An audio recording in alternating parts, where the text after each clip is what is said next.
Welcome back, everyone, to another episode of Business Talks. I am your host, Chawanne Burns. In today's episode, we are going to discuss Kamala Harris. Kamala Harris fired back at Donald Trump after he had an interview at the National Association of Black Journalists conference. So he was scheduled to be interviewed. It happened. People did not like the interview, how it turned out.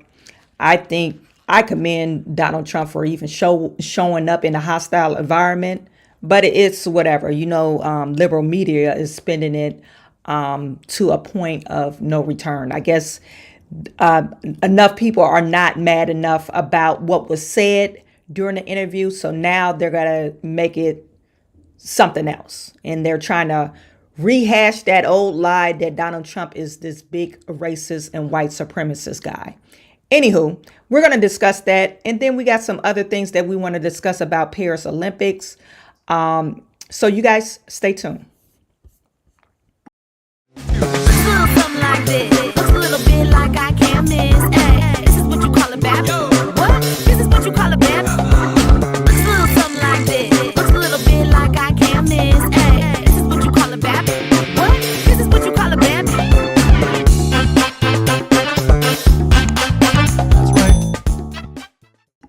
You guys put in the chat, let me know where you're viewing from. Please put in the chat, let me know where you're viewing from. It is always great to see you. This is normally not my normal lunch hour where I do my live business talks. But I had some things to do. The kids are out of school, so I had to do some things today. So that's why I'm on later this evening. Okay, so we're going to get into it. And we already know Donald Trump was at the National Association of Journalism, Black Journalism conference. Okay, and it started off and it ended off pretty crazy. I mentioned this before. I could commend Donald Trump for just even showing up. I don't think the other party will show up in a hostile environment. I think it signifies how Donald Trump actually wants to garner the support of Black Americans.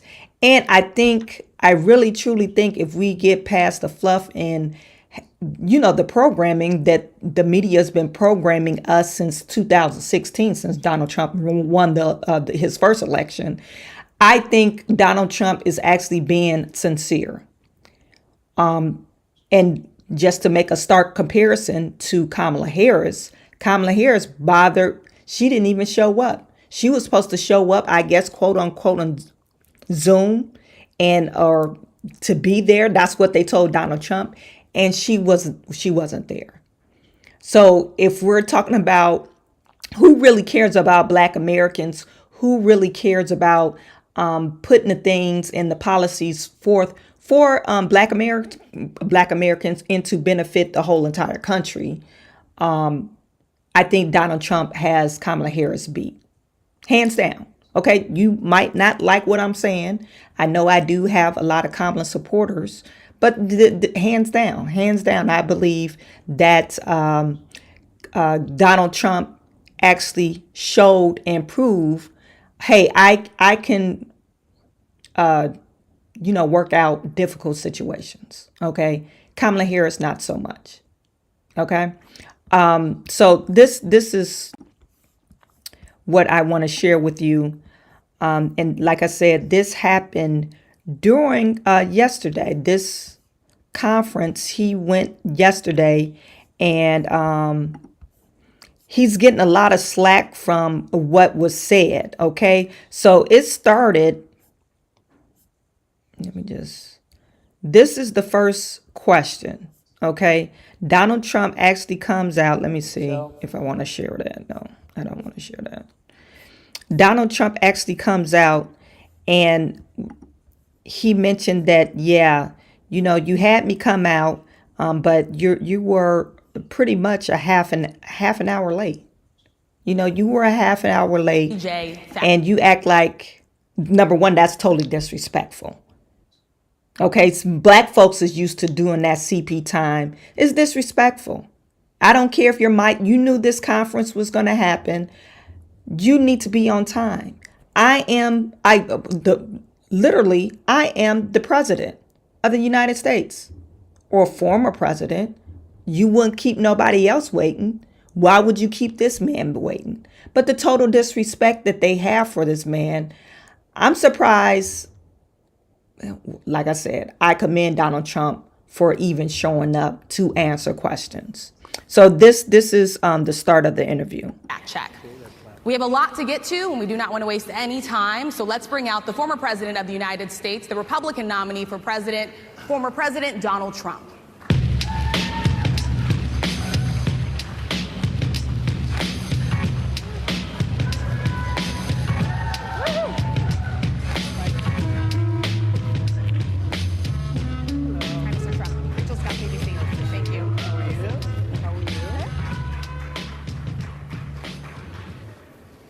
Mr. President, we so appreciate you giving us an hour of your time. I want to start by addressing the elephant in the room, sir. A lot of people did not think it was appropriate for you to be here today. You have pushed false claims about some of your rivals, from Nikki Haley to former President Barack Obama, saying that they were not born in the United States, which is not true. You have told 4 congresswomen of color who were American citizens to go back to where they came from. You have used words like animal and rabid to describe black district attorneys. You've attacked black journalists, calling them a loser, saying the questions that they ask are, quote, stupid and racist. You've had dinner with a white supremacist at your Mar-a-Lago resort. So my question, sir, now that you are asking black supporters to vote for you, why should black voters trust you after you have used language like that? Well, first of all, I don't think I've ever been asked a question in such a horrible manner. First question. You don't even say, hello, how are you? Are you with ABC? Because I think they're a fake news network, a terrible network. And I think it's disgraceful that I came here in good spirit. I love the black population of this country. I've done so much for the black population of this country. Including employment, including opportunity zones with Senator Tim Scott of South Carolina, which is one of the greatest programs ever for black workers and black entrepreneurs. Done so much, and and I say this, historically black colleges and universities were out of money, they were stone cold broke, and I saved them, and I gave them long-term financing, and nobody else was doing it.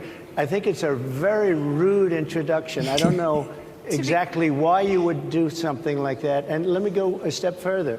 I was invited here, and I was told my opponent, whether it was Biden or Kamala, I was told my opponent was going to be here. It turned out my opponent isn't here. You invited me under false pretense. And then you said, you can't do it with Zoom. Well, where's Zoom? She's going to do it with Zoom, and she's not coming.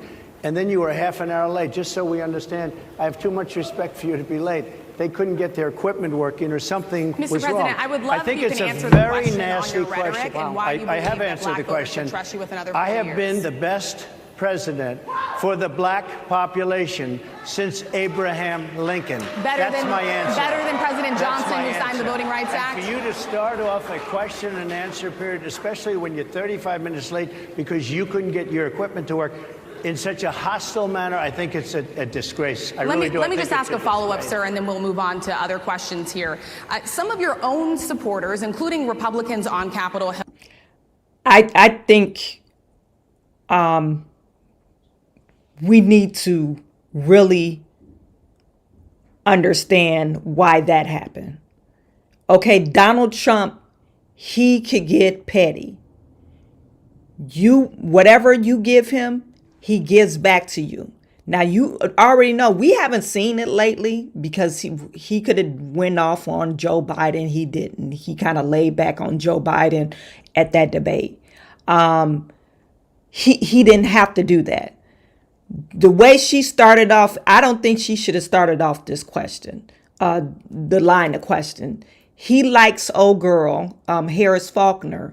She should have started off the questions and then kind of ease them into these hard and difficult questions. That's my own personal opinion. I think it would have went off better. But she was kind of rude. And then, Trump is one of those guys that you're not going to talk to me any kind of way because I'm going to give it right back to you.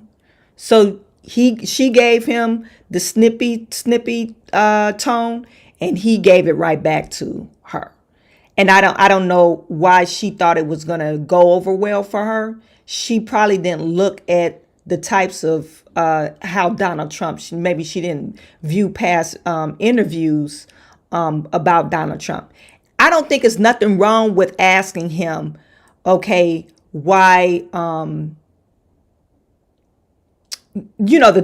different, I guess, statements that he made towards these other journalists. I don't think there's nothing wrong with those type of questions. I think she should have worded it differently.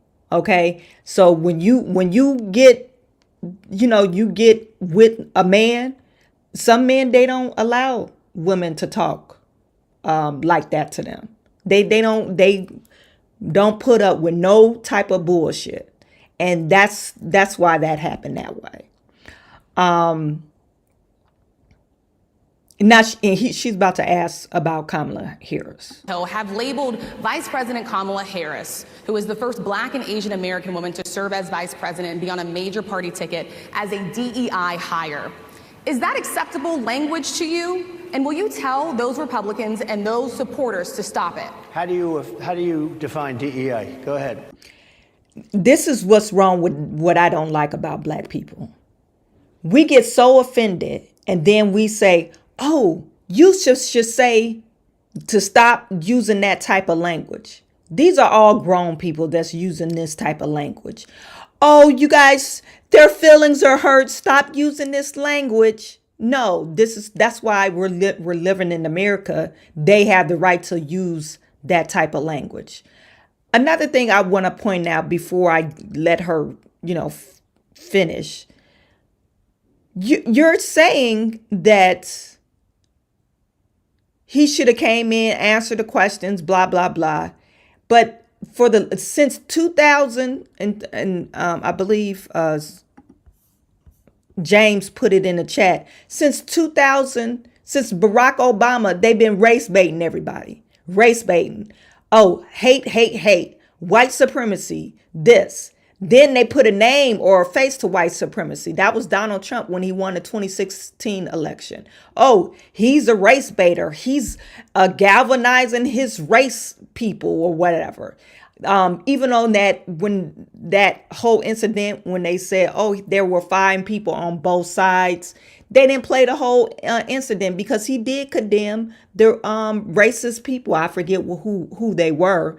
That whole incident where the guy ran over that female, and it was like racially charged type of thing that was, I think it would happen in Louisiana or somewhere like that. But anyway, and he was saying, oh, it was 5 people on both sides. But if you listen to the whole interview, he criticized or condemned those other people, the racist group. But they only put that snippet in the media. Of course, hey, I'm coming into the lion's den.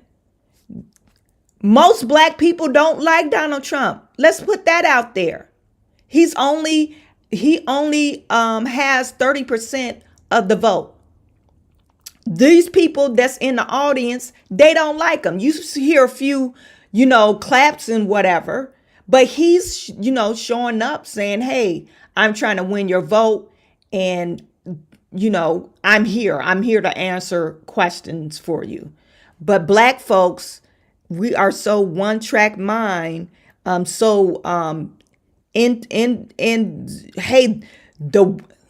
the white man, CNN, NBC, ABC are owned by probably white Jewish men. And they labeled you. They have the same regurgitating talking points, same words, same verbiage that they use all the time. And now you're programmed to think this guy is a racist. It doesn't make any sense. And 10 years prior to that, he had a whole bunch of black friends. Matter of fact, he donated to Kamala's campaign. He said he don't hardly know her. He knows of her. I guess somebody came to him, or she probably asked him for a donation when she was running for DA, and he gave her $10,000. These are the same people are calling him racist. Al Sharpton used to hang out with Donald Trump. The same stumping ground. Oprah Winfrey. Remember, they joked about running on a ticket together. These are the same people that's calling this man a racist.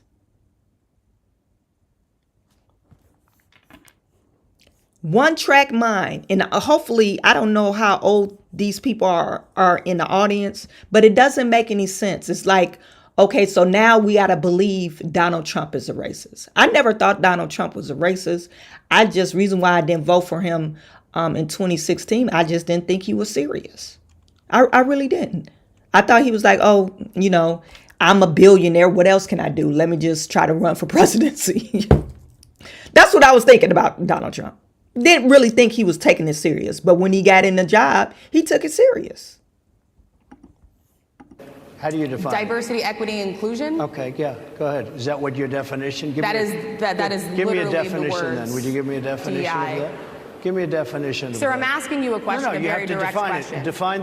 Define it for me, if you would. I just defined it, sir. Do you believe that Vice President Kamala Harris is only on the ticket because she is a black woman? Well, I can say no. I think it's maybe a little bit different. So I've known her a long time indirectly, not directly very much.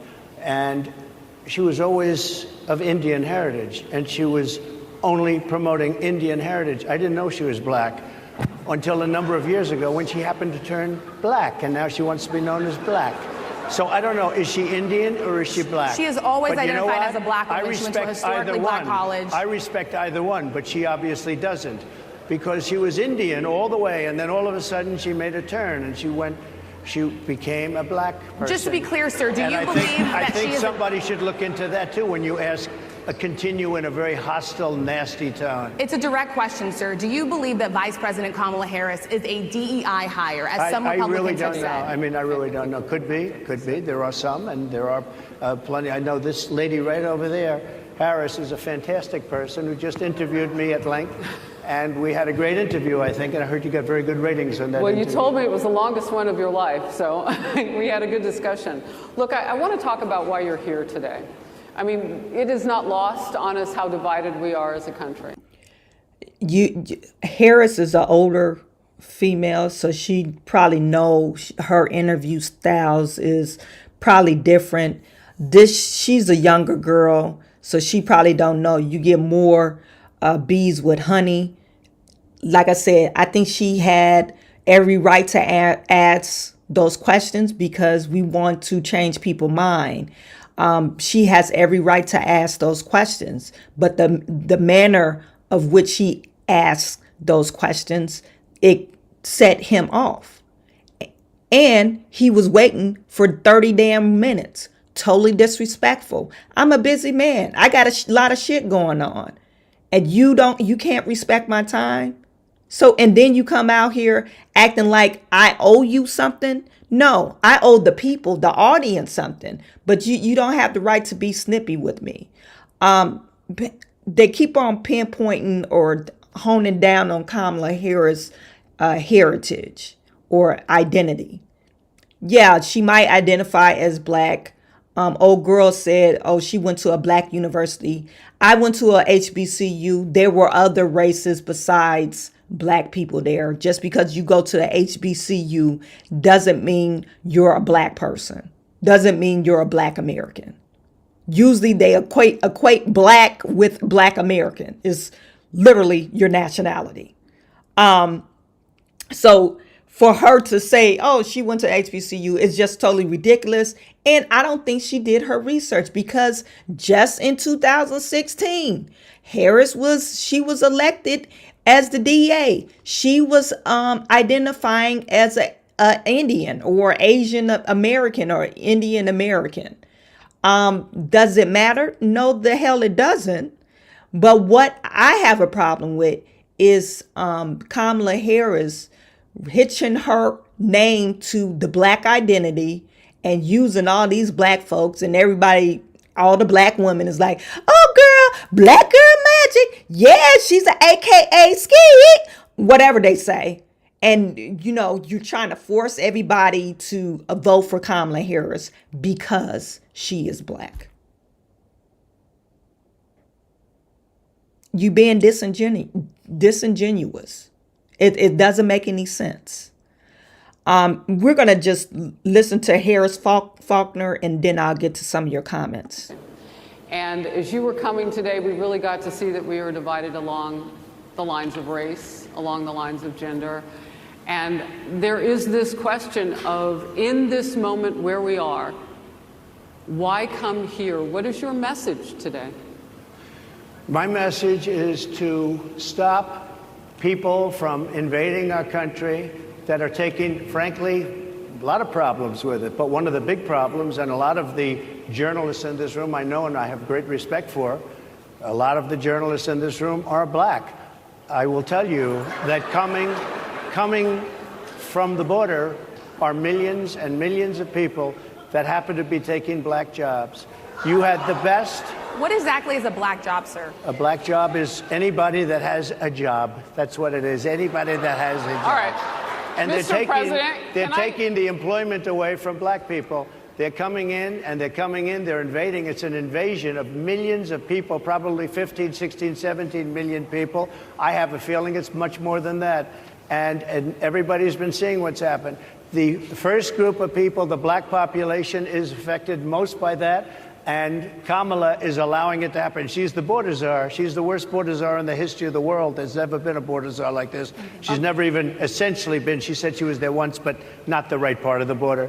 So she was a border czar. She's done a horrible job. These people are coming into our country, and they're taking black jobs and Hispanic jobs, and frankly, they're taking union jobs. Unions are being very badly affected by all of the millions of people that are pouring into our country. And one thing, as we discussed, many of these people are coming in from mental institutions, from prisons, from jails. They're gang members in other countries. Other countries are setting loose their prisoners. They're opening up their prisons and their mental institutions, and they're taking their bad people, drug dealers, gang members, and they're bringing them into the United States. And by the way, their crime rate is going down, and our crime rate is going to be a disaster. Mr. President, I want to get into how you address some of the issues with black communities. And I say that plural because we live in communities of color that are different. We're not all the same. We don't vote the same. We don't think the same. True. It's not monolithic. So as you come here today, I want to talk about something that bursts. And this is the weight of the inflation on this country right now. The nonprofit Money Management International recently released data from its mid-year analysis that we have found a 52% rise in people who are seeking counseling for being in credit debt. They're paying for food that is sky high on their credit cards, and now they can't pay that off.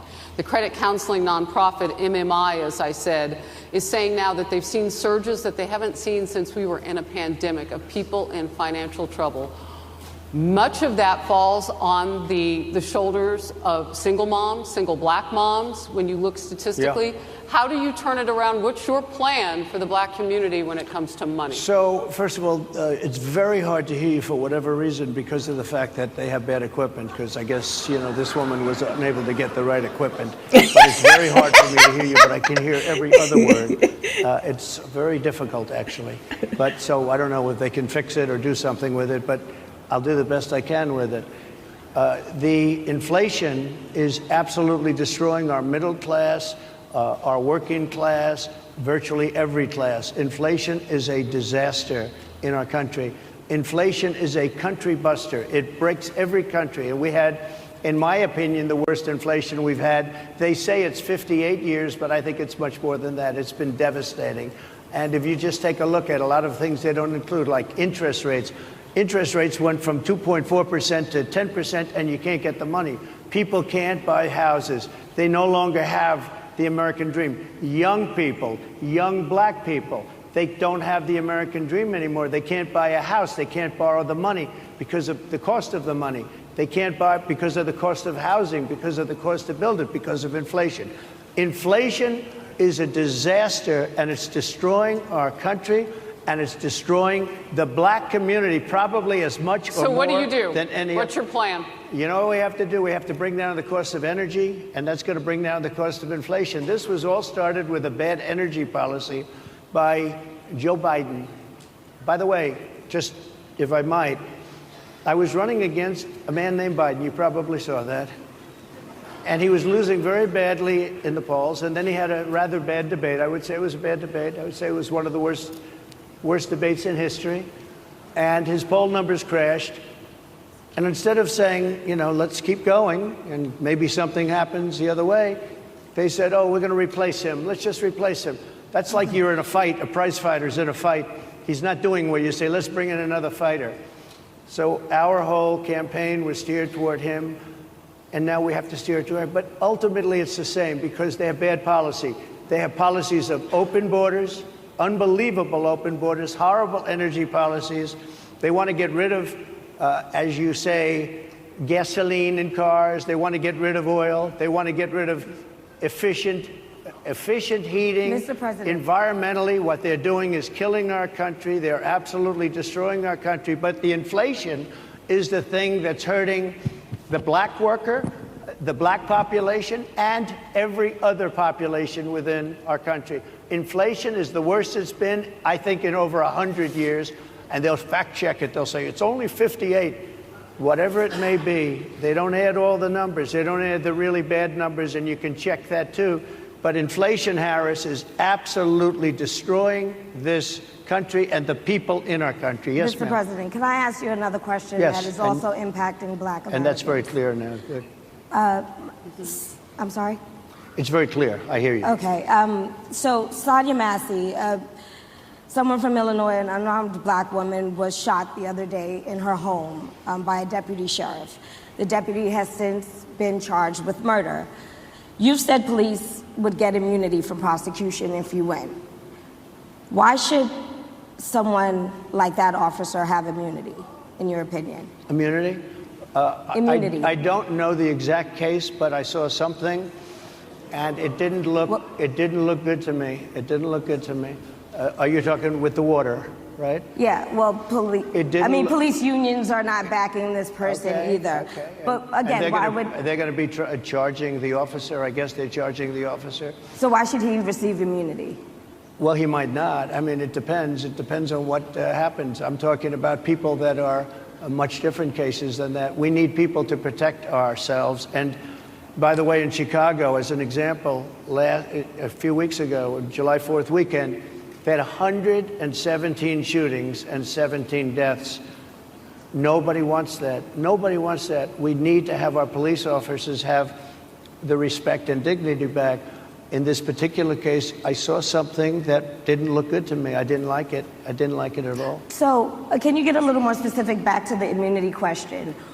Who would make those Well, right now, for the most part, people are protected by their unions, by their police unions, or by their police departments.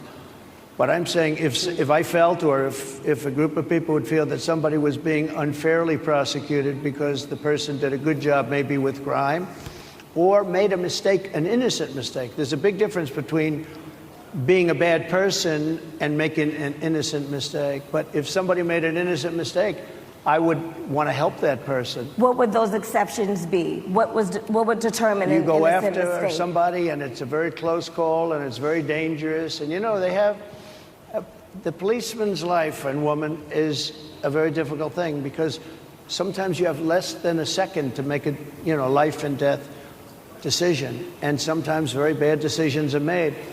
They're not made from an evil standpoint, but they're made from the standpoint of they made a mistake. So I want to follow up really quickly. Okay, so that's happened. If you guys want to check out this interview, I'll put it in the chat. It's a 35-minute interview. Okay, he was supposed to be there an hour, but they wasted 30 minutes of that because they couldn't get their mics working. I think he answered pretty much very, see, Trump, he likes to drift off, But I thought he answered most of the questions that they put forth, or asked him. Let me get to some of your chats, okay? Benita is saying, that's exactly what I thought in 2016.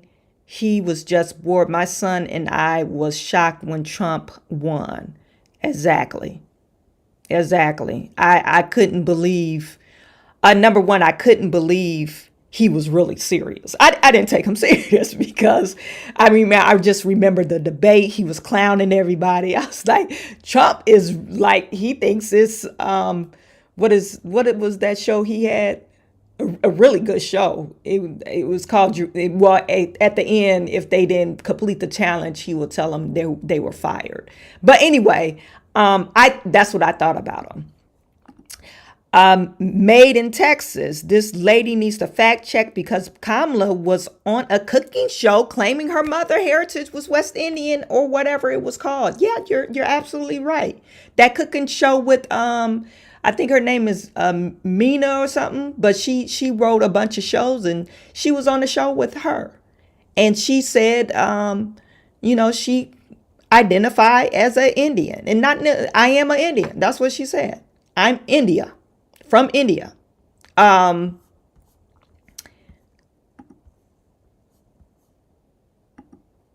Okay, so this is Made in Texas. This is why there always be a race issue in America. Whoever race bait keeps the crap going on. Exactly. Measure Man, thank you for tuning in. They were so rude, very nasty, I think. Ask Joe, why didn't no one get arrested or sent back to Mexico for the murder of the black woman? No.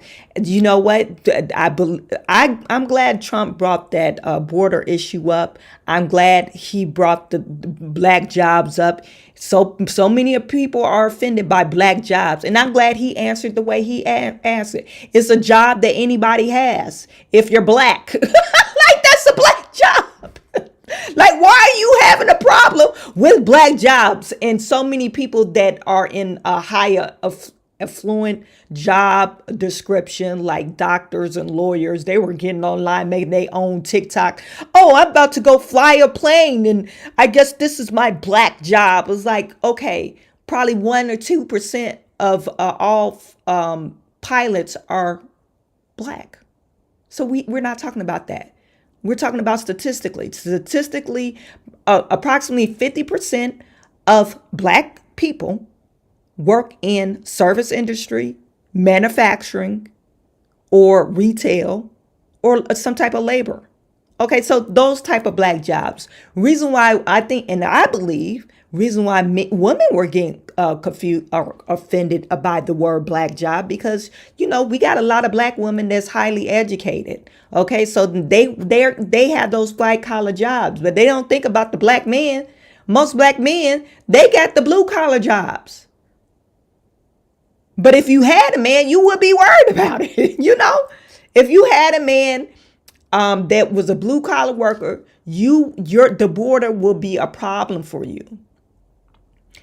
Just in Michigan, this guy got arrested. This guy was arrested. I'm looking at somebody driving in my driveway. This guy was arrested, and this was a illegal alien. He was arrested for committing sexual assault on a 13-year-old. They said, how was he in here after they already deported his ass? He got back in America. And this was in Michigan. And now they got him. We about to spend our tax dollars to prosecute him and to jail him. It comes out of our money. Your taxes pay for people that's in jail. It doesn't make any sense. Joey Play says Kamala is an Indian and not black. Board Dan TV, The Apprentice. Yeah, I couldn't remember what the name was called, but yeah, The Apprentice. So yeah, I think he did this very well. I think for people to criticize Donald Trump for even showing up is some bullshit. I was about to drop a F-bomb, but I think it's some bullshit. I think he did well. Now, Harris Faulkner, she gave a synopsis of the interview, and I guess they don't like it. So this is what she had to say. It was a heated environment from the get-go up there. Give us your take on what happened from the very beginning and what we couldn't see behind the scenes. Well, let me start there because I think that's really important. What the nation has seen is this incredible buildup with journalists here reportedly upset because Donald Trump was coming. Some of them. And some of them we really hadn't heard from. So what I loved about what you couldn't see today was how much of that audience was enjoying the moment of hearing from a candidate that they might not always agree with. And that is the whole point. That is the growth of journalism, to be able to listen and question those things that you may not know about because you don't often talk to that person or those people. That was the goal here. So for all of that pushback, young journalists that I'm talking to after the event are saying, well, we're glad he's here.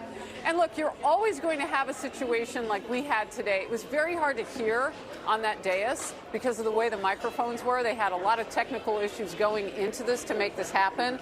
So the delay that there was out to the public that the former president was talking about had a lot to do with that. Now, it did get a little chippy because when a politician is interviewed, sometimes, Martha, they don't always answer the question that you ask. So the re-asks in this environment were very important. And so we got into some good topics, that are important, not just to black communities. And I say that plural because we're not all the same. We don't think the same. We vote different, that whole thing.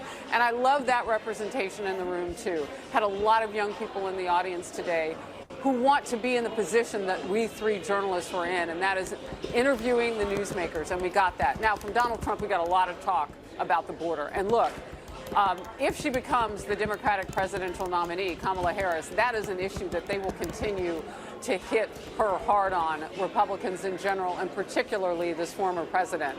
I know she's trying to turn the tables and make it about the legislation that has not passed, blaming Republicans for that. But what about the porous border? And that's where he went. What's interesting is we now know she's going to do this particular venue, the National Association of Black Journalists. Going into today, that was not the case. It'll be remote. The president has said he will debate her if she becomes the nominee. So you have these two people now center stage. It's interesting to get one of them on that dais. Hey guys, it's Katie. Today I'm partnering. It was a heated environment from the get-go up there. Give us your take on what happened from the very beginning and what we couldn't see. I don't know why it's keep on behind the showing scenes. us. Well, let me start there because I think that's really important. What the nation has seen is this incredible buildup with journalists here. Okay. Reportedly I'm trying to because change Donald Trump this. was coming. Some of them. Okay, so you heard her synopsis of the actual interview. They didn't like what Harris Faulkner said, particularly meathead Roland Martin. He didn't like what she described the interview in the crowd. Okay, there was some people that were heckling Donald Trump, but they actually laughed at his jokes. There were some people that were clapping. They were for Donald Trump and cheering. But generally, the crowd was still listening to him. They wasn't like throwing tomatoes at the man. They actually listened to what he had to say. You didn't hear nobody shouting out, some crazy stuff. So you have a Roland Martin getting mad at the whole. I guess he didn't like how she described it, and so this is the post. Roland Martin said, "This is a lie. Harris Faulkner is a flat out liar. This is total BS, and she knows it." Harris Faulkner insists Much of the audience was enjoying Trump's wild appearance of Black journalism convention. Well, we could see it. You know, they, like I said, you didn't see no mass of walkout or anything, or nobody saying boo, boo. You know, when he said black jobs, they got offended. For some reason, people don't, I don't know why Black folks are like this. Some people don't like the word black. I remember working at the plant one time, and one of the ladies, and she was an HR lady, she was like, well, you know, they don't have to say black. And I said, well, if the police came in and they asked for you to give a description and it was a big black guy, what would you say? It was a big guy over there? No, the police was going to ask, okay, what's the description of the suspect? You can't just say it's a big guy. You're going to have to say it's a big black guy, big white guy. I'm just using big, but because it's a descriptive word, but you're going to have to describe the person. But the word black, for some reason, we don't like the word black. I don't know. We don't like the word black coming from a white man. I guess that's the problem. But anyway, I don't think Roland Martin even listened to what she said. Roland Martin wanted to be the coach, and I think that's why that girl started off the way she did. I think Roland Martin got to her and was telling her, you know, you're going to have to be a bulldog with him. And that's stupid, Roland. Roland, that is stupid, because you're telling your approach. For a woman, they got to approach things differently. Anyway, but he was sitting in the second row on the edge of his seat because he wanted something to happen, I guess. I'm not for sure. But just very totally disrespectful. In my perspective, I think it was disrespectful. So, and then you had your girl, Kamala Scamala, she's a scam, responding to what Donald Trump said. Okay?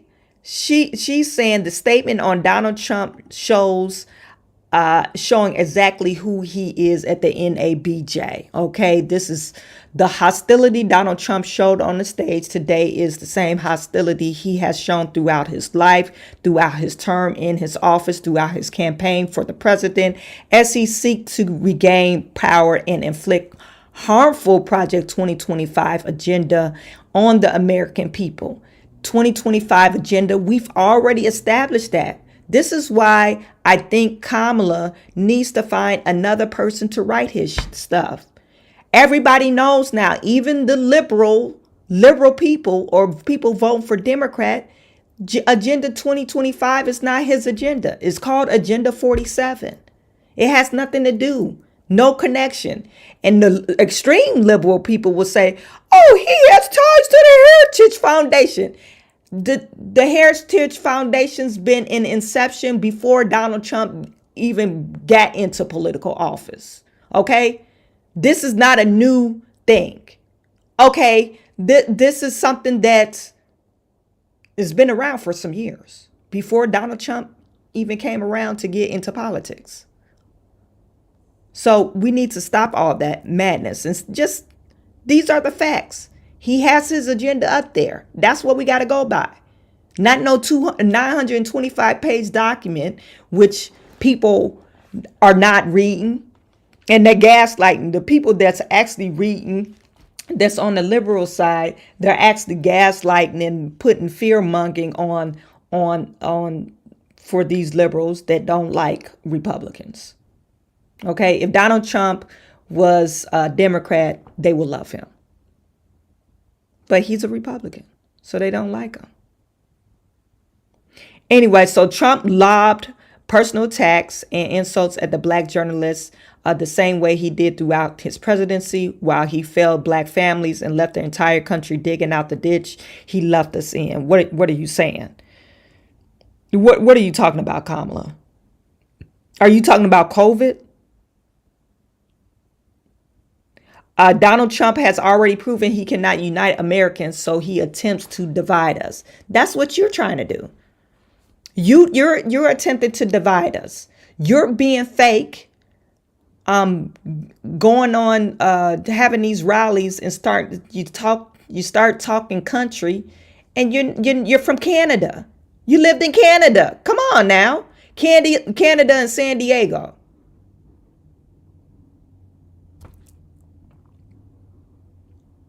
So you being fake will unite our country? I don't understand. Today's triad is simply a taste of the chaos and divisions that has been a hallmark of Trump's MAGA rallies and this entire campaign. It is also exactly what the American people will see from across the debate stage as Vice President Harris offers a vision of opportunity and freedom for all Americans. Can someone put it in the chat? What is Harris running on? Does anyone know what Harris is running on? We don't know. Her last rally, she was talking about Joe Biden's plan.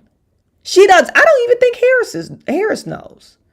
Whatever comes to mind, she probably steals some stuff from Trump's playbook. I know she talked about closing the border. You should have been closed the border. You had 3.5 years to close the border and you didn't. So the next 90 days is going to be busy.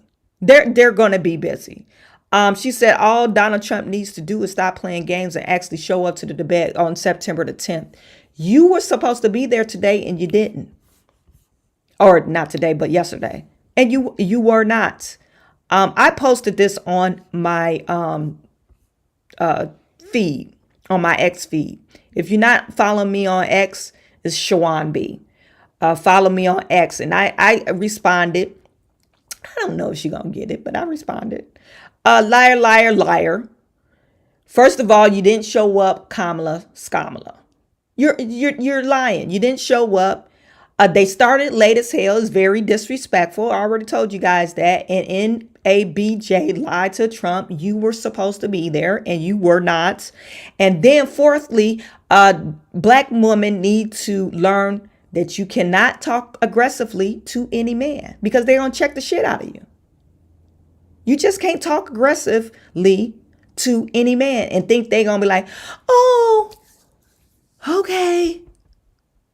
I guess she shut me up because an alpha man, somebody like Donald Trump is going to get back at you. And Donald Trump can get ignorant. And he got back at her. So that's why. And then I said, fifth, you're a liar. I was just trying to be an asshole then. And then why did you even write this letter? Because you know your people are low IQ individuals. Like none of them are going to read it. They're not going to read this letter. They're not. If the people that supporting Kamala Harris, I don't care if you get mad at me, the people that supporting Kamala Harris, number one, you will be mad as hell because they gave you Kamala Harris. You didn't vote her in the primaries. Then secondly, if you go on Kamala Harris website, it ain't not one policy written on there. I guess she's probably waiting to see if she actually gets the nomination, but it's not one policy on there. And reason why she probably didn't show up to the NABJ conference because they probably advised her, hey, you don't want no mishaps going to a rhetorical speaking thing and looking stupid. Because we've all seen Kamala Harris. When you get too technical, ask her too technical information, just like the economy. And she was, Harris Faulkner was pulling up stats from wherever research foundation that they pulled up. She wouldn't have been able to explain why the inflation is happening. And I don't think she knows hand in hand about the energy versus the inflation. I don't think she would have been able to put the two and two together. None against her. Okay, black girl magic, I guess. But she wouldn't have been able to explain that. So that's why she didn't show up. Because it would have been, she's worse than Joe Biden. Joe Biden is least smart. He's evil smart, but at least he's smart. Kamala Harris is not. I'm sorry, you guys. She's not a smart individual. Reason why she does good in questioning, because she had aides. She has aides to write her questions. When you're in Senate, you got about 10 aides to funnel you questions. They do your research. So she's able to do that. Anyway, the seventh thing, the only people you're uniting are hoes. Only reason why I said that is because she had, Megan Thee Stallion at a rally and she was twerking. Some people liked it. Okay, you're going to get younger people to vote, I guess. They showed up to see Megan Thee Stallion. She did put on a good concert. Nothing wrong with Megan Thee Stallion, but why she had to be at your rally twerking? I don't understand that. I just don't understand that. And then, you have some people, they saying it's a badge of honor. I guess I'll be a hoe for Harris then. Okay. You're a liar. And then I put you're a liar, MAGA 2024. Okay. Anyway, so that's that. Okay. Then, Kamala Harris,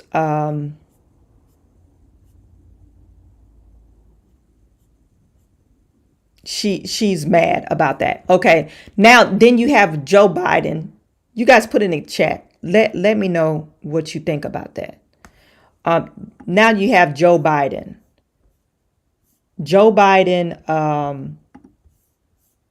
let me get to some of your chats. Joe Biden is, he just released 4, I'm not for sure. They did a prisoner swap with Russia, okay?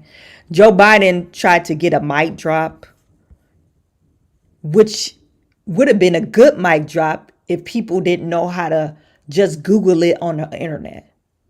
So you had all the liberals, tweeting out, oh, dang, Joe Biden got him. Okay, this is a good 90 days left. He's going out with a bang. Okay, whatever. This reporter, Trump said he could have gotten the hostage out without giving anything in exchange. What do you say to that? Okay. President Trump has said repeatedly that he could have gotten the hostages out without giving anything in exchange. What do you say to that? What do you say to President Trump now, former president? Why didn't he do it when he was president? Sir, what did you President Biden. Joe Biden said, why didn't he do it when he was president? Okay. Yeah, that was a good mic drop. Okay. So, but then people started looking up, okay, what prisoners did he freed? He freed 4 prisoners. One person that was captured during Trump presidency. They were captured in 2018. I could say captured, but arrested. They were over there in Russia and they got arrested. Okay. And then the other 3 were arrested during your term, Joe Biden. So how in the hell would he been able to free these 4 people? Okay, maybe the 2018, maybe he could have probably did something with that. But the other 3, they were arrested in your term. So what is that, Mike Jackson? Somebody need to go back and fact check Joe Biden. Fact check him. And everybody's like, oh, the walk-off is great. Oh, great answer, Biden. I love me some dark Brandon. Former President Trump had just told his aides, so somebody just put former. This is so crazy how people are just making stuff up. Trump has just told his aides that he's upset because that Democrats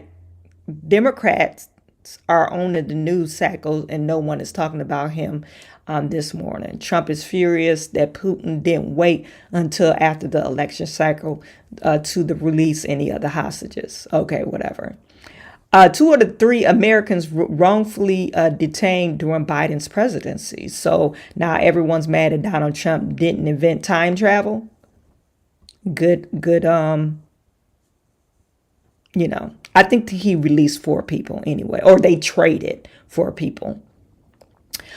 So, that happened and people are, I guess they're still mad at Donald Trump. Okay. Donald Trump, remember I told you they want him to be thought of as a racist. This video I found, this lady, she used to be Trump's driver. She said she was Trump's driver for years. And they asked her, how is Trump? It was all Trump Lamo driver speaks about Trump racial theory. I know Trump personally. I'm from New York. And I drove one off up there for him. He wasn't racist or prejudiced. It was all about the money issue when they was building his Taj Mahal. And he got mad at the Spanish guy. And then it went like that. Now my nickname is Queen Ugly. I'm originally from New York. And I know exactly what I'm talking about. How can anybody realize that this man is racist? How he racist and none of his wives is American? Ain't nobody put that together? And I'm like, yeah, he never was. And he had a lot of black people working in the building. Yeah, I heard that when they were working for the Trump Tower, they didn't pay that much. Oh, they paid money.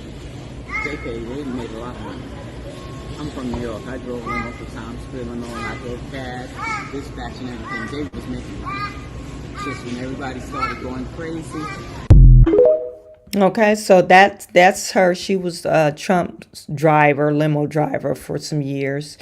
And so, I could show you a lot of stories that Trump, people are saying Trump always been the nicest guy, always been the most respectful guy that they've ever encountered. Okay, very generous, but they want to paint him out to be a racist, misogynist pig. That's what they want him to be painted as. But since that didn't work, they had to get this guy on the interview, and his Senator Tom Cotton. So they said, told Senator Tom Cotton that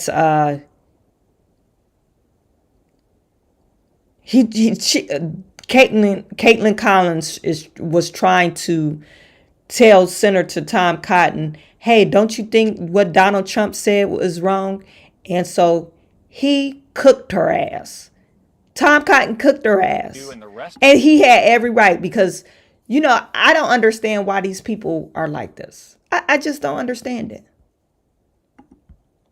They want Tom Cotton to condemn the nominee, the presidential nominee. It's not going to happen. How does her changing her views on her policy justify having the Republican nominee questioning her race? Does that increase or decrease your party's chances of winning in November? Well, Caitlin, you haven't had that conversation with Kamala Harris because she's been hiding out. I want to have this conversation with you, Senator. Senator. Just like Joe Biden hid out before her. And my point is, when are you and the rest of the media going to demand that Kamala Harris come out and answer questions in an unscripted format about where she stands for this country, as opposed to continuing to focus on what Donald Trump said today? 4 years ago, Joe Biden said, if you don't vote for him, you ain't black. Could you imagine a more insulting comment? Joe Biden is presuming to judge the political views of 1/8 of our fellow citizens based on their skin color. Did you ever ask Kamala Harris to condemn his remarks? There are Did you ever ask him or ask her if that was racist? This is a question. You're a Republican senator, so I want to ask you about the Republican nominee. Did you ask Kamala Harris? Caitlin, did you ask Kamala Harris why she's willing to serve as vice president for a man she essentially called racist and a segregationist? Have you or anyone else in the media asked Kamala Harris those questions, Caitlin? Senator, trust me, I covered the Biden-Harris White House. We obviously have asked for her to come on, but No, you didn't. You didn't because it doesn't fit your agenda. You didn't ask those questions to Kamala Harris. Kamala Harris is not going to do any interview. She's not going to do no unscripted interview. She needs to be prepared. And because what's going to come out is a bunch of riddles that nobody knows what she's talking about. Inflation is because the prices are high. Prices are high because of inflation. And that's why inflation happens. Okay, what are you going to do with inflation? Well, we're going to, because of inflation, we're going to lower the prices. This is what she's going to say. I bet you anything. When there's a question about inflation, that's what she's going to say.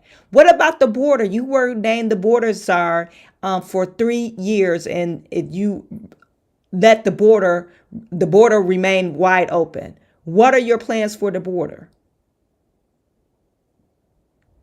Well, we had a bill, a bipartisan bill to be signed, and Donald Trump, he messed that up. Well, Donald Trump is not in office, so how can he mess that up? Up there lying through their teeth. Anyway, like I said, they're not gonna, it doesn't fit their narrative. They got to make Donald Trump look like the worst person ever. And that's what they want to do. But Donald Trump needs to, like I said, stick to his guns. Now you got donut head, J.B. Pritzker, Governor Pritzker, trying to act like he's so great. Talking about stamina because Donald Trump had to leave. No, he came in late. You think somebody would have told him that he came in late. But no. They had to make something else out of it. You're supposed to answer questions from these three. I think you may have also noticed today that he was supposed to answer questions from these 3 black journalists for an hour. He only lasted about 38 minutes. His staff pulled him. I start to wonder whether he's got the stamina to actually get up on a debate stage with Kamala Harris for 90 minutes. He couldn't last today, and he was sitting down. Imagine him standing up for 90 minutes against, frankly, a real grilling by a real prosecutor. You sound freaking stupid. He sounds stupid. Didn't they just have a 90-minute debate? Standing up? What are you talking about? Number 2, look, if they started late, of course, I have things to do, buddy. Even if he didn't have a rally in Pennsylvania, he still had things to do. You started late, so you ate up 30 minutes of time. As a matter of fact, if I only lasted 38 minutes, you still was 35 minutes late. I stayed over than a lot of time that I gave you. So it was rude and unacceptable.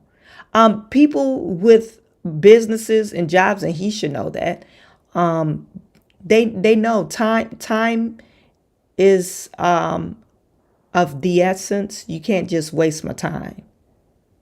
When you waste my time, I think time is money. I start to get offended. I think you don't respect me, and they don't. They don't respect them. So he talking about stamina, and look at him. Can you stand up for 90 minutes? Sounds ridiculous. How is her changing her? Sounds ridiculous. And then lastly, this fool. I'm surprised they even allowed him to speak. This fool, Brandon Johnson. Let me get to some of your styles by Miss Bobby. They are really playing in our faces. Yeah. And they're playing in our faces because they think that we're stupid. They think that we're stupid. Brandon Johnson, they allowed him to speak. I don't know how long he speak, but this is this divisive speech. He always blames stuff on white supremacy. I guess that's what they need to attach themselves to because they're a failure. Okay, they're a failure to their community. He failed his city to do the job of the city. Because you're overrun with migrants. You haven't built any type of temporary shelter.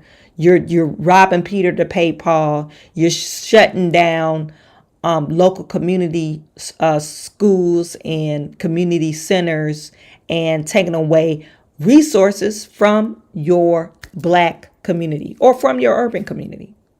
Anybody that's living in those areas, that's who you're stealing resources away from. And they allowed this fool to speak. This is what he said. the masterpiece of the black woman, that only an amazing God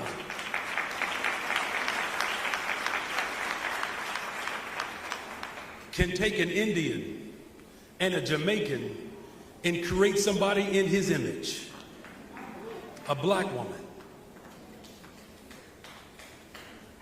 Keep in mind that this is not only an individual who lies, but he does it repeatedly. In fact, Donald Trump wants us to believe that our battle is between low-wage workers and individuals with no wages. He wants us to believe that somehow our hopes and aspirations cannot be fulfilled. In fact, he is so bad at what he does, he was sued by the Justice Department because he was refusing to house black people. But then came along a black woman by the name of Kamala Harris, who took on banks and corporations during the housing crisis and settled billions of dollars to ensure that homeowners get to experience the true, full expression of the American dream. This is someone, Kamala Harris, who for the first time in the history of America has been charged with gun violence reduction through the office of the White House, versus someone who believes that our pain and our suffering and violence should have immunity, particularly when it's done against black people. I'm talking about... You guys, he acts as if these same people didn't hear what Donald Trump answered when he answered this immunity questions. That's why the crowd is not responding to him. He's struggling. The crowd is like, okay, that's not what he said. You're touting,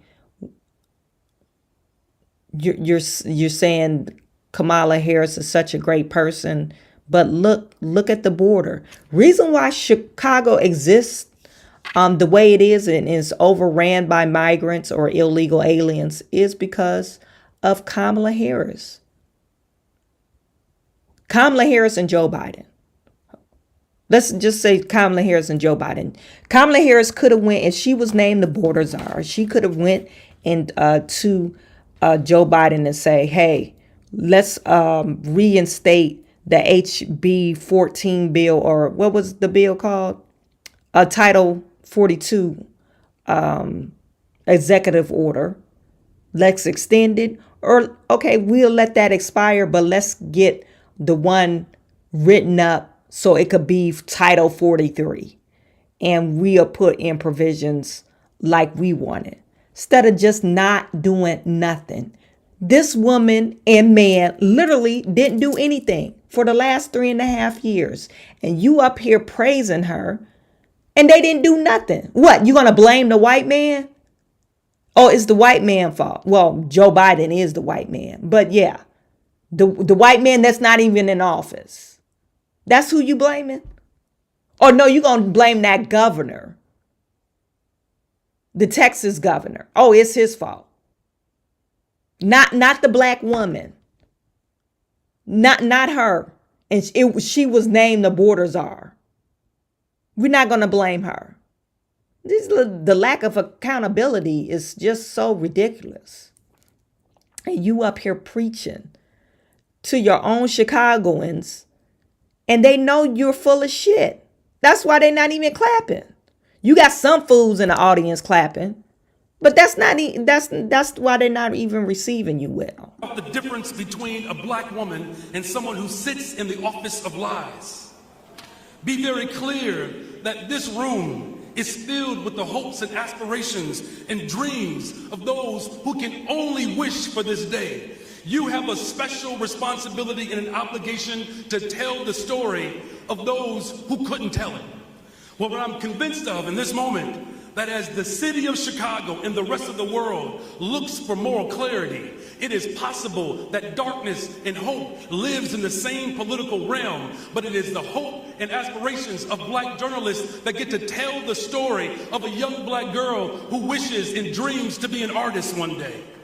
You get to tell the hopes and the aspirations of a black boy who wished to run his own business one day.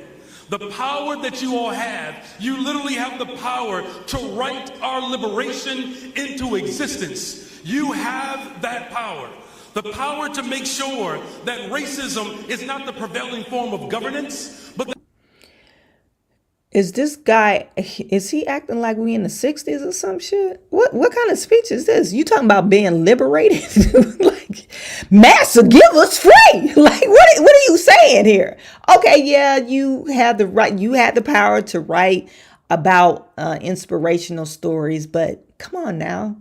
Let's just stop acting like things are in the 1920s before women was allowed to vote. Come on now. Can somebody tell me why is he doing this?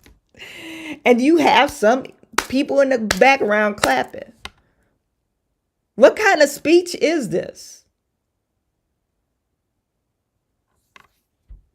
that hope and aspiration becomes the reality of people across America. And so whether it's telling the stories of lynching, telling the story of our degradation, but making sure that the stories that the mainstream media did not deem as important, you get to tell the world just how important public education is to black people in the rest of the world. You get to tell the story that only through the lens of black liberation, where you can call out terrorist attacks, but you can also call an end to bombing of people in Palestine to ensure that ceasefire as well as hostages can be released.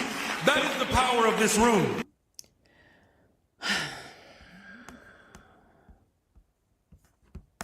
I'm glad, well, it wasn't the entire speech, but I'm glad it's over. The guy who posted this, he's a reporter in Chicago, okay? He's a reporter in Chicago. Measure Man, thank you for your super chat.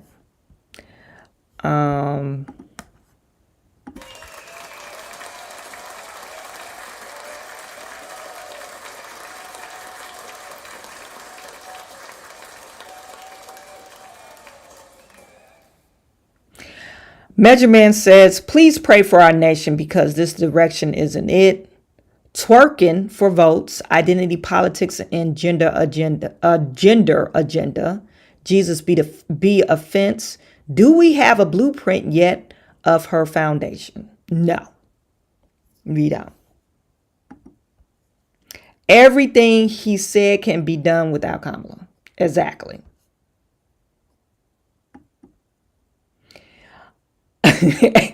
Styled by Miss Bobby, a successful entrepreneur. I's be free, master. Just let me go, and I's a successful entrepreneur.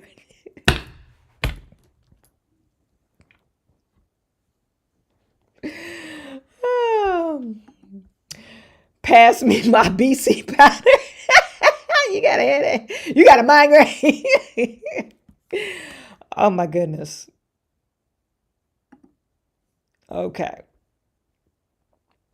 Now this post from reporter William J. Kelly, he's based out of Chicago.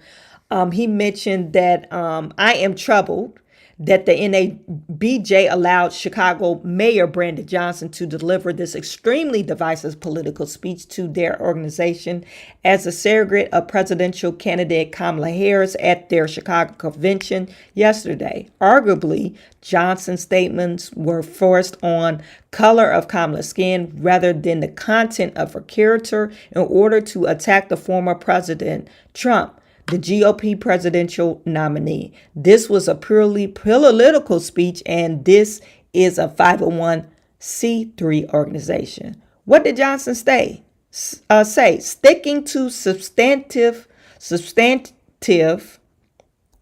issues, he said, the masterpiece of a black woman that only an amazing God could take an Indian and a Jamaican to create somebody in his image. You know, this is pandering at its finest to black women. This is why black churches are filled, because you see how he was getting his preacher stuff on. Black churches are filled with women, mainly single women. generally. I haven't been in a church in a while to see where women and men are gathering. Most of them is like maybe 60 or 70% women and then about 30% men. Okay, so and they have to pander. They have to, not be too hard on women. Okay, because they need their offering. They need bodies in the seat. And who to put these bodies in the seat, sell them a dream of hope instead of saying, no, you shouldn't be doing this. You should be conducting yourself with some type of discipline and hold them accountable. No, we don't do that. We don't hold each other accountable. I was talking to my husband the other day, and he was saying how he used to ask one of his friends about his son. He wasn't with the mother. And he would ask him about them son. And then, I guess the other friend in their crew, my husband, got out of touch with one of the friends. And the other friend in the crew, he asked, hey, you ever be asking so-and-so about his son? He was like, no, I don't say, I stay out of it. This is why we have why our community is like it is. We don't hold each other accountable. You got homeboys and they making babies and you not getting on them. You take care of your kids. You should be saying, oh, dude, no, you don't just have no kids and just leave them off. You need to take care of them. How would you feel if you didn't know your damn daddy? This is just ridiculous. Okay, the baby mom is acting crazy. You need to be sending money. And my husband did tell his friend when him and the girl was on the outs, I guess they was beefing back and forth, and she had an older child. And he was like, shit, you better send it to the oldest kids and tell that the kid to say, hey, this is from your dad, because he had a relationship with the oldest kid. This is from your dad. And keep on sending the shit. So eventually, when the kid becomes of age to get in contact with you, he will already know, yeah, my dad was sending me stuff all the time. You don't even have to go through the mama. But this is, that's what men do. Men hold each other accountable. Women should be holding each other accountable. Black men should be holding black women accountable. This is why our community is the way it is, because we don't hold each other accountable. We think, i.e. Tiffany Henyard, oh, we got a job of the mayorship or we got a job as the supervisor, and we don't never get black people into that position. Instead of checking their character or holding them responsible, we just like, oh, they black. It's all right. The white people do it. No, you ran amok of the community, and look what it's gotten us. So, but now you want to do this with the presidency. You want to give the nuclear codes to a psychopath, because Kamala Harris is a psychopath, believe it or not. Anytime you you find somebody on their own estate, their estate, you find them to a point of which they cannot make the payment, and then you take apart the estate and sell it to a bunch of white folks, and you talking about you love black people, and they've been doing that to us for years, and you love black people. If you guys don't know, you got to look it up. Nina Simone estate. Your girl Kamala Scamala Harris, took apart this woman's estate. Fined her $6.5 million, and she couldn't pay it. Of course she couldn't pay it.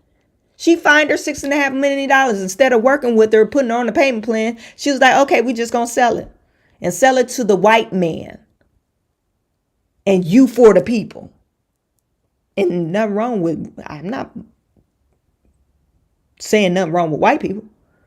But this is what we're saying. We're saying, oh, we're going to be back and support Kamala Harris because she down for the people and she black, blah, blah, blah. She's with the culture. And she know the struggle. No, the fuck she doesn't. She doesn't know your struggle. She grew up in Canada. Her great-great-grandparents were slave owners. They don't care about you. Kamala Harris cares about herself.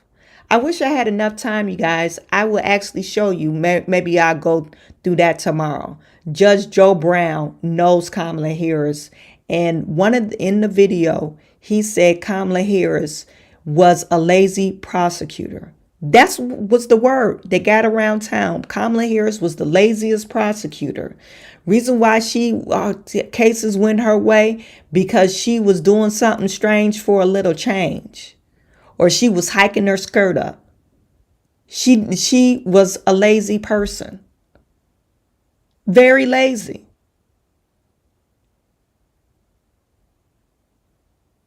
And she thought her looks could get her to the point it got her this far. I mean, now black woman is going to carry the torch to get her to the White House.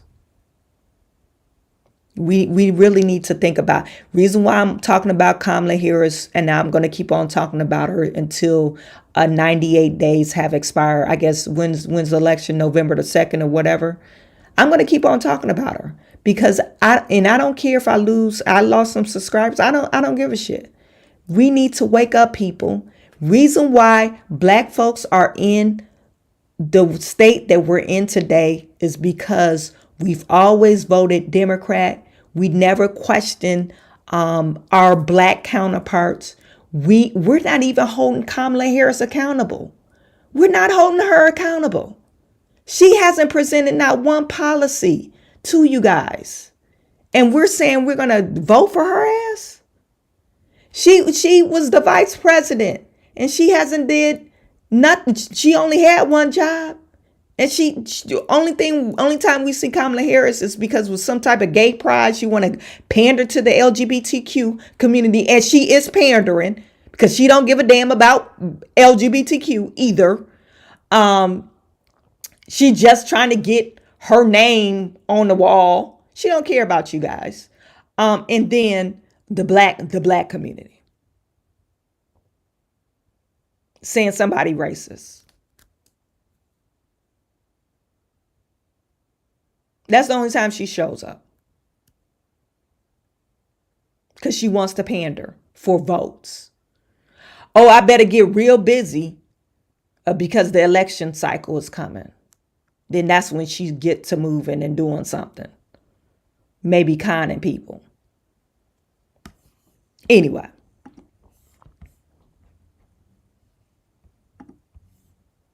Measurement, they're trying to drag him, discredit him.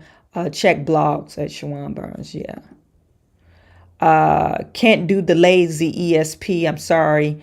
I'm just so upset with the people not seeing this agenda. And it's horrible.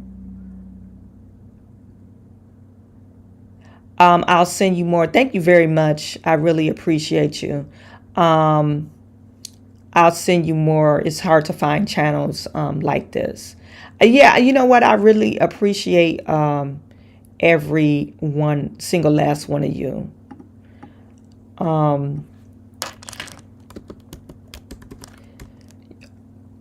I like I said, I'm going to continue to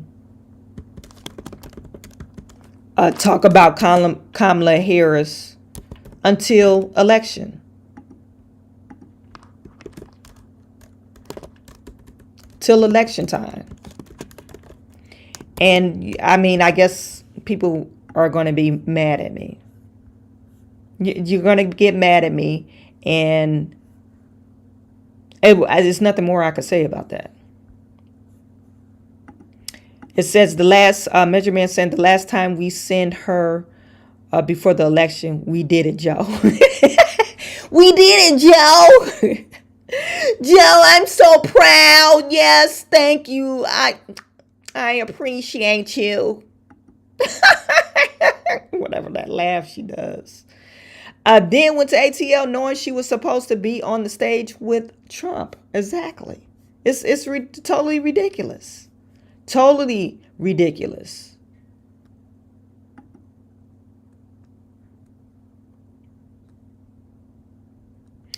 Tomorrow I'm going to talk about Tiffany Henyard. And I go on tomorrow. I've been missing the last few live streams because It's kind of, the summer is kind of hard for me, but tomorrow I will be talking about Tiffany Henyard, and because there's a lot of stuff going on within Nat Dalton. So we'll be talking about that. Okay, you guys. So I really appreciate every single last one of you. Mr. Wombat said, blows my mind. So many people are that far gone. They refuses to see the problems with Harris and the DNC. They don't care. I'm telling you, they don't care. Black people are so much on symbolism on this. We just want, to be the first black, blah, blah, blah, blah, first black. No, just how about let's vote on the policies. Can these policies further our people? Can our people get educated? Can our people start building wealth? Let's change this.